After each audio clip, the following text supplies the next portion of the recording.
Hello chess friends and welcome to your Out of Chess channel and welcome back to our computer chess game series in which we cover amazing and spectacular AI chess games. Today I prepared again a special video for you in which we'll see Stockfish battling it out against another top engine Minic in a crazy Jobava-London system, also called the Rapport-Jobava system. You can call it Jobava Rapport system, but I think it's really a great opening that's worth to study. And a couple of days ago we have actually covered a spectacular gameplay by the big fish, by Stockfish, with the black pieces against this opening. But today we'll see how Stockfish is playing this very cool opening with white against also, I would say, very strong engine Minic. So let's see now what happened with white. The fish opened with the move knight to c3. The game started as the one gate opening, but then we have a transposition into the Rapport-Jobava or so-called Jobava-London system. We have now the move a6 preventing knight to b5, e3, and now e6, the standard idea of this opening by black. I use this method also with the black pieces. So far the position is about equal, nothing dramatic, nothing spectacular is going on. Of course, black is trying to coordinate the attack on the queen side. White is searching for an expansion on this side of the board. We have now this immediate attack g4, and you don't hesitate, you don't wait when you play with the white pieces, the Rapport-Jobava system. You have to be active, you have to be sharp. If you lose maybe a tiny little tempo in the opening stage, your opponent will simply be faster with c5 and b5 and similar stuff. So you have to be very aggressive. So see g5, knight to d7 here by the fish, queen to f3, also very active move. Not that this move is only attacking here maybe this diagonal and also maybe the f file, it's also preparing a fast queenside castling here by white. Knight to c6, pressure against the d4 pawn, Stockfish castles queenside, and now we have the move b5, queen to g3. Very annoying move because you could maybe make a mistake with bishop to e7 and then your queen gets trapped. If you try bishop to b7 here, wouldn't be maybe the most optimal move. Then again, bishop to c7 could happen, and then the queen is misplaced.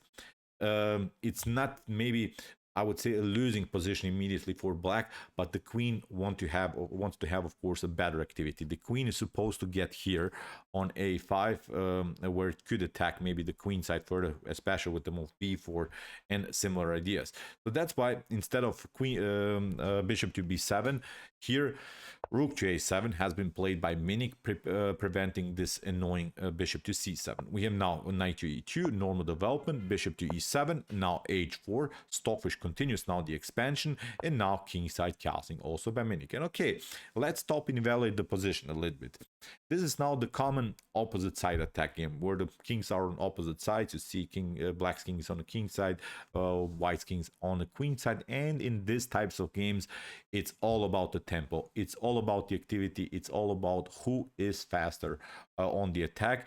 And we notice that both sides, I would say, didn't make any mistakes so far, but it seems to me always that white is a little bit faster. And you see now here Stockfish is already there with the move h5, queen to a5 here by Minic, preparing to play b4 and maybe grab the pawn on a2. Stockfish continues now with the very active g6, and that's what I meant. You see, white is already there. White has already challenged black's king here on the g file. What should black do? Black counterplays it with move b4. We have now g takes h7, king to h7, and now Stockfish plays the stunner of this game, plays now an ultra aggressive knight takes d5. This is the way to go here.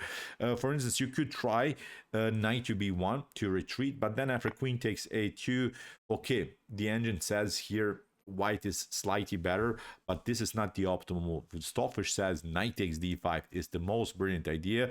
Here, if you, for instance, ignore this move, if you don't want to pick up this knight on d5, if you try maybe something like queen takes a2 instead of e takes d5, then look at this. Then it becomes such a beautiful and spectacular game. After knight takes e7 and knight takes e7, we try bishop to g2. You maybe can deliver check, and you can even grab the pawn on b2.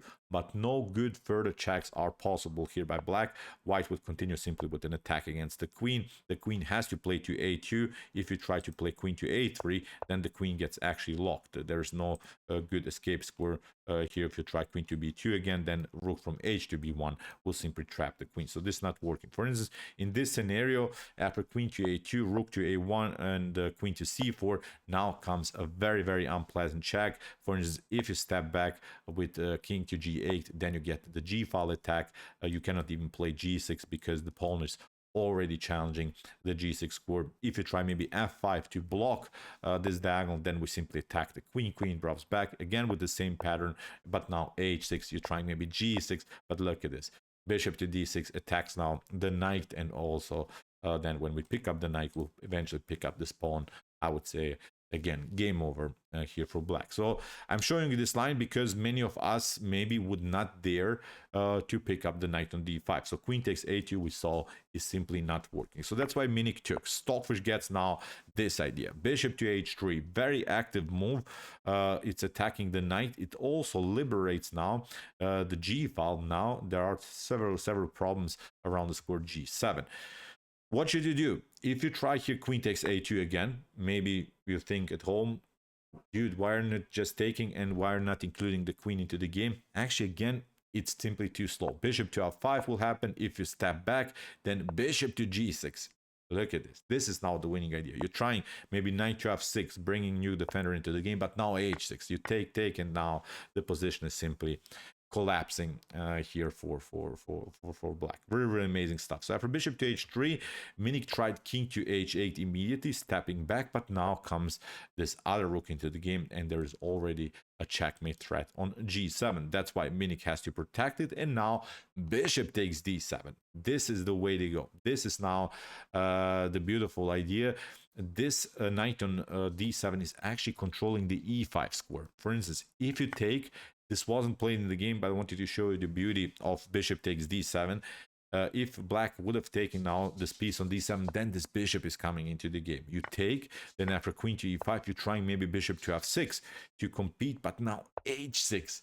You sacrifice the queen just in order to deliver this spectacular checkmate with both of these rooks and this very cool pawn, very progressed pawn on the g file. Look at this dirty checkmate here by Stockfish. So here after bishop to d7, you see the position is over because of this problems of the move h6. So that's why for bishop to d7, here Minik could not take the piece. Try now differently to attack the position. Again, let's see what happens if you try again this move queen to a2. Then we simply pick up this one. The issue is now you cannot even pick it up here because of the checkmate threat. I don't know. Again, you're trying maybe some check. We step back. You're trying maybe queen to a5. Now we step back and maybe b3. I've analyzed it home. You just pass through with c3. I'm not seeing good options here for black.